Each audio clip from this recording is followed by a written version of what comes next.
Students of MA psychology who are writing their assignments, ये print out है assignments का। Section B में question number 7 is describe Spearman's two factor theory of intelligence. इसका answer description में लिख दिया है, 400 वर्ड्स का आंसर है ये।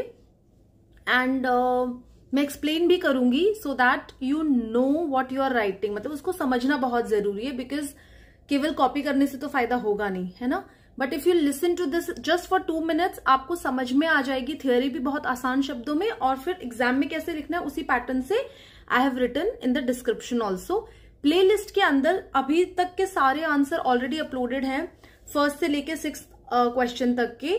और आप लिखना तो स्टार्ट कीजिए, आंसर नंबर 1 आप लिखिए, तब तक मैं आंसर नंबर 10 पे पहुंच जाऊंगी, और ऐसे करके हमारा फर्स्ट पेपर इसी वीक में कंप्लीट हो जाएगा। और बाकी के जो नेक्स्ट पेपर है 4 मोर, उसके बाद उसके भी answers you will get on the playlist only itself. Okay, मैं एक्सप्लेन करती हूँ।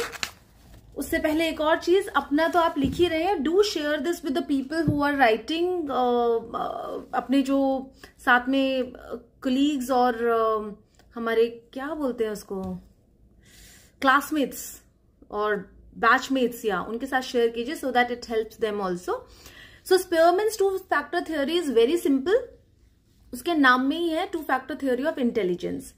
G factor and S factor, आपको ये याद रखना है। G is for general and S is for specific factor. Simple language में उनके हिसाब से ये था कि हम ओवरऑल एक ह्यूमन की इंटेलिजेंस को G फैक्टर में काउंट करते हैं, ठीक है, कि ये कैसा परफॉर्म करेगा, या फिर किस तरीके, मतलब क्या आपका बेसिक इंटेलिजेंस लेवल जो है वो जनरल फैक्टर में आता है।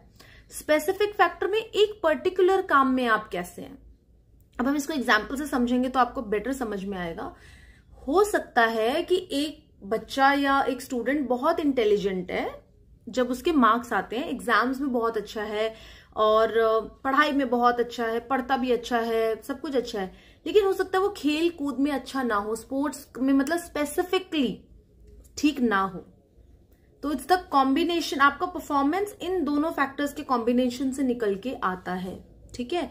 हो सकता है आप सिंगिंग में बहुत अच्छे हैं लेकिन मैथमेटिक्स में अच्छे नहीं हैं, समझ रहे हैं। तो जो कुछ हम कहते हैं ना, उसमें एक एक्स्ट्रा एक्स फैक्टर जो हम बोलते हैं, तो it has come from this theory only कि कुछ एक्स्ट्रा है। सो वैसे ही वहां पर S और G का मेंशन है।